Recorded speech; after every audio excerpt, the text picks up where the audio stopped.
When we were kids, that was the best part of the game, was that big noise that it made.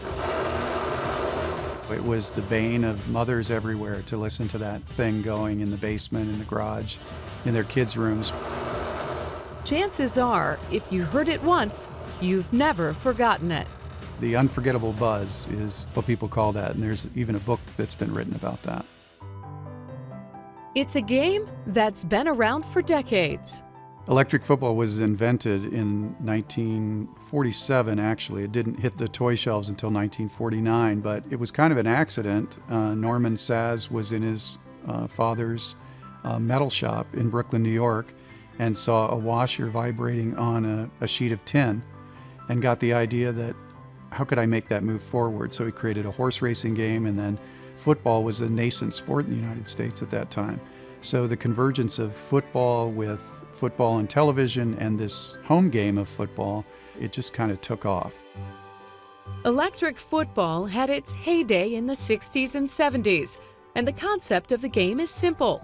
Put 11 players on each side of the field, then you plugged it into the wall, you turned on a little toggle switch, and the metal vibrated.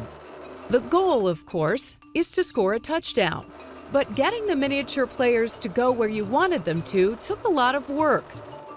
And coaches started tweaking the player bases. There's a certain weight that works best, and so they'll take either small pieces of metal or sticky tack, and they'll actually weigh the players to be exactly as heavy as they need them to be. They also take flat-nose pliers and will heat up the plastic underneath the base and then pull them in certain ways, stretch them out so that they perfectly turn or stop or push other players. The difference between something like Madden and electric football is when you're playing Madden, you play the players, and you can choose plays, but it'll just give you a big list. With electric football, you're the one setting up the plays.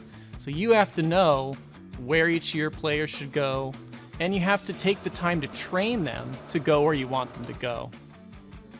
While electric football has a loyal fan base, Doug Strohm, CEO of Tudor Games, who acquired electric football in 2012, gave the game a makeover, hoping to improve the experience for current coaches or players and attract new ones.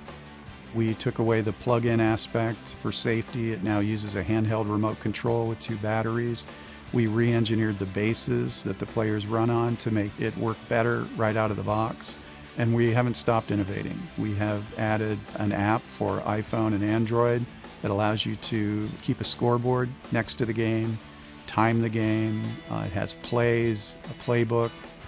We respect the past, but we're definitely pushing for the future, because that's the integration of physical games with technology is a big deal. As for that buzz, It still makes that noise. It just doesn't make you jump out of your skin anymore. So I think it's a good balance.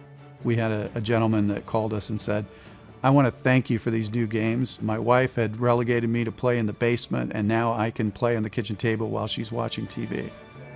electric football's popularity hasn't waned through the decades, as evidenced by the number of local and national tournaments, Breeze back to throw. including an annual World Championship tournament and convention.